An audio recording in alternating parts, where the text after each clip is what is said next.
দিন দিন কেমন হয়ে যাইতেছি, যত মৃত্যু ঘনিয়ে আসতেছে, হায়াত যত কমতেছে, তত আমরা দুনিয়া নিয়ে ব্যস্ত হয়ে গেছি, উদাস হয়ে যাইতেছি, ঠিক না? যত হায়াত কমে আসতেছে, সুম্মা ইলাইনা তুরজাউন, এটা যত বাস্তবায়িত হতে যাচ্ছে, রব বইলা দিছে ফিরে আসতে হবে। যত এটা বাস্তবায়িত হচ্ছে, যত এটা কাছে আসতেছে, তত আর আমি আর আপনি দুনিয়ার দিকে ব্যস্ত হয়ে যাইতেছি, ততই ব্যস্ত হয়ে যাইতেছি। তাহলে এই আয়াতের উপর আমল কিভাবে হচ্ছে আমাদের, কিভাবে হচ্ছে? প্রিয় ভাইয়ের আমার, হায়াত যে পর্যন্ত আছে ওই পর্যন্তই আপনার সময়, ওই পর্যন্তই রবের কাছ থেকে আপনার মাপ পাওয়ার সময়, ওই পর্যন্তই রবের কাছ থেকে ইবাদতের মাধ্যমে জান্নাত হাসিল করার সময়। মানুষ যখন মৃত্যুবরণ করে ফেলবে, এই রূহ নামক দৌলত যখন বের হয়ে যাবে, আর সুযোগ নাই, আর সুযোগ নাই। হাজার কান্নাকাটি করেও আর লাভ হবে না। হায়াত যতদিন পর্যন্ত আছে, এতদিন পর্যন্তই রব মাফ চাইলে মাফ করে দিবে। এখন প্রশ্ন, আমার বয়স ভাই হয়েছে কি? এরকম বলি না আমরা, এখনই কি বয়স হয়েছে আমার, আফসোস এরকম বলে। এই বয়সের কারণে একটা কথা মনে পড়লো, যখন এই যে আমাদের মতো যুবক বয়সী ছেলেরা নামাজ পড়ে, 5 ওয়াক্ত এরকম নামাজে আসে, টুপি দাড়ি রাখে, পরিবার থেকে বলে, এখনই কি বয়স হয়েছে দাড়ি রাখছস? বানিয়ে বলতেছি, বলেন বানিয়ে বলছি এটা? আপনারা হয়তো শুনেন নাই, কিন্তু আমার নিজ কানে শোনা, চোখ দিয়ে দেখছি। এরকম বলে, এখনই বিয়ে শাদী করে নাই, এখনই দাড়ি রাখতে হবে, বলে না? এখনই টুপি পাঞ্জাবি পইরা ঘুরস, বুইরা হয়ে গেছ, মাইসে মায়া দিব না, বলে না? তার মানে কি? ওই বাবা মাও সন্তানকে গ্যারান্টি দিয়ে দিচ্ছে, তোমার হায়াত আরো অনেক আছে। বাবা মায় গ্যারান্টি দিয়ে দিচ্ছে না? আমরাও বন্ধুদের সাথে আড্ডায় মানে মস্করার ছলে বলে ফেলি, এখনই এত কি করার কি আছে, কি বয়স হয়েছে আমার এখনই, বলি না? তার মানে সে নিজেও গ্যারান্টি দিচ্ছে আমার হায়াত আরো অনেক দূর পর্যন্ত আছে। সেও গ্যারান্টি দিচ্ছে না এটা, যে তার হায়াত এখনো অনেক পর্যন্ত বাকি আছে, তার মৃত্যু অনেক দেরি এখনো, এই গ্যারান্টি দিচ্ছে না সে। তাহলে এটা কি ঠিক? এটা হাদিসের বিরুদ্ধে আমল করা হইতেছে। যেখানে হাদিস বলে যে মৃত্যু এত কাছে মনে করো যে একদিকে সালাম ফেরাইছো নামাজের মধ্যে, তুমি আরেক দিকে সালাম ফেরাইতে পারবা কিনা এই গ্যারান্টি নাই। আর সে গ্যারান্টি দিচ্ছে এখনো তার বয়স হয় নাই, মৃত্যুর বয়স হয় নাই তার এখন। আরে সে দেখে না, ওই বেকুব দেখে না, চোখের মধ্যে কালো চশমা বেড়ে ঘুরতেছে, সে দেখে না যে শিশু জন্ম লাভ করেও মারা যাইতেছে, হয় না এরকম? মায়ের পেটেও মৃত্যুবরণ করতেছে, এরকম হচ্ছে কিনা? তাহলে সে কি এটা দেখে না?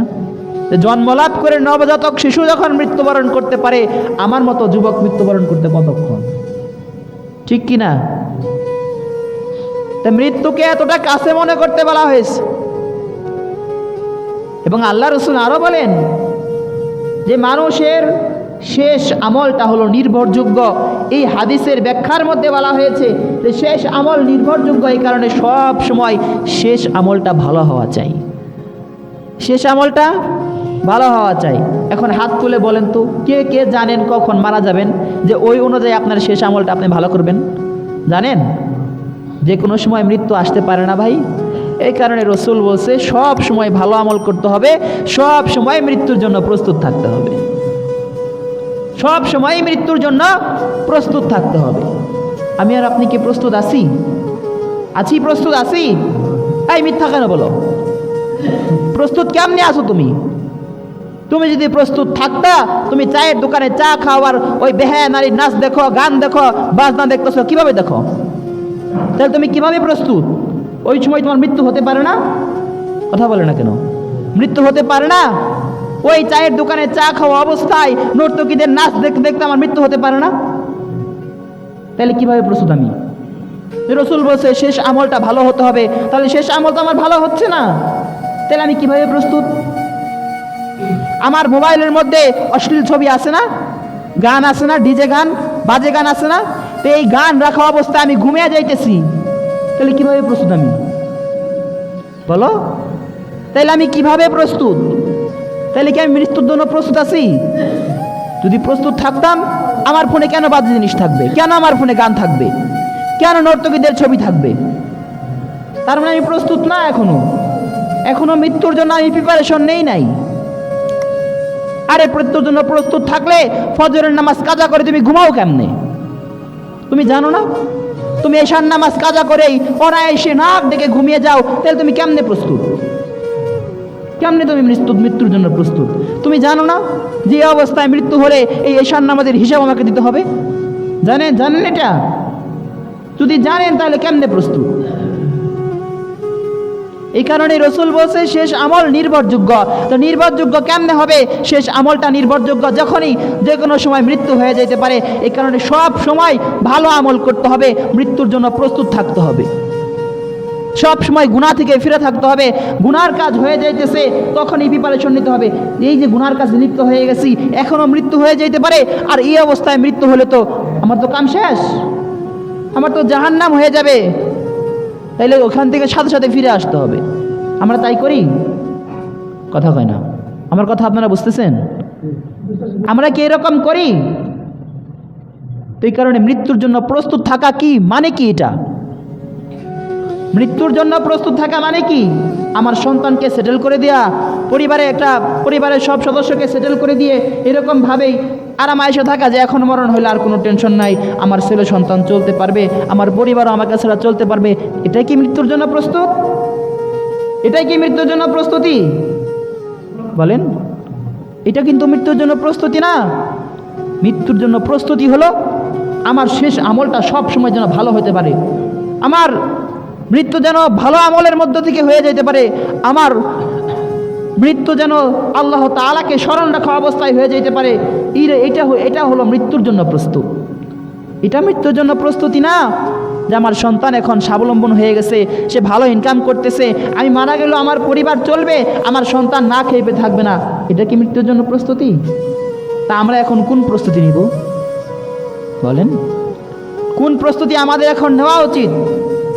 সব সময় ভালো আমলের মধ্যে রাসূলের সুন্নতি তরিকায় থেকে এরকমভাবে মৃত্যুর প্রস্তুতি নেওয়া উচিত, নাকি পরিবারকে সেটেল করে দিয়ে তারপর মৃত্যুর প্রস্তুতি নেওয়া উচিত? কোনটা বলেন? সব সময় যেন আমার আমলটা ভালো থাকে এবং ওই ভালো আমলের মধ্য দিয়ে যেন আমার মৃত্যু হয়ে যায়। সব সময় আল্লাহ তাআলার কাছে দোয়া করা, জিকিরে ফিকিরে থাকা, আমার দিলের ভিতরে যেন সব সময় রবের নাম উচ্চারিত হতে থাকে এবং ওই উচ্চারিত হওয়া মুহূর্তে যেন আমার মৃত্যু হয়ে যায়। এটাই কি মুসলমানের জন্য মৃত্যুর প্রস্তুতি না? বলেন, তা আমরা কি সেরকম চাই যে আমার আপনার মৃত্যুটা রবকে স্মরণ থাকা অবস্থায়, রসুলকে স্মরণ থাকা অবস্থায় হয়ে যাক? এটা আমরা চাই না? যদি চাই তাহলে সময় আমলটা ভালো করতে হবে। এবং যুবক ভাইয়েরা যারা আছেন, ফোনের মধ্যে যত খারাপ ধরনের গান, ডিজে গান, অশ্লীল ভিডিও, এরকমভাবে যত ধরনের পিকচার আছে সব ডিলিট করে দিতে হবে। এটাই মৃত্যুর জন্য প্রস্তুতি। কারণ এগুলো রয়ে গেছে, রাতে ঘুমের ঘরে মৃত্যু হয়ে যেতে পারে না? তো হয়ে গেল, আমার ফোনে খারাপ ধরনের জিনিস আছে, এগুলো সব মানুষ দেখবে, সবাই আমাকে নিন্দা করবে, আর ওই গুনাহ হতে থাকবে, হবে না? যারা ফেসবুকে এরকমভাবে সোশ্যাল মিডিয়ায় খারাপ ধরনের ভিডিও আপলোড করে, আমি মারা যাব কিন্তু আমার আপলোড করা ভিডিওটা সারা জীবন থাকবে না। এই তোমরা বুঝতেছো না? থাকবে না, সারা জীবন থাকবে না। এটা থাকবে। আমি মরে যাব, আমার লাশ গলে পচে গেছে, হাড্ডি একদম এরকম হয়ে গেছে, কিন্তু আমার করা কাজটা এখনো জারি রয়ে গেছে। তার গুনাহ আমার কবরে পৌঁছাবে না? কথা কয় না কে? এটার গুনাহ পৌঁছাবে না? একটা ভালো কাজ করে গেলে যেরকম ওটার সওয়াব সদকায়ে জারিয়া হিসাবে কবরের মধ্যে পৌঁছায়, ঠিক তেমনিভাবে গুনার কাজ করে গেলে ওটার সদকায়ে জারিয়ার গুনাহটাও কবরের মধ্যে পৌঁছাবে। তা আমি আপনি কি এরকম চাই যে আমি মারা যাওয়ার পরেও আমার আমলনামায় গুনাহ যোগ হতে থাক? চাই আমরা এটা? যদি না চাই, এসব কাজ থেকে আমাদের ফিরে থাকতে হবে, এসব কাজ থেকে আমাদের ফিরে আসতে হবে। পারবো ইনশাআল্লাহ? আল্লাহ তাআলা আমাদের সকলকে তৌফিক দান করুক।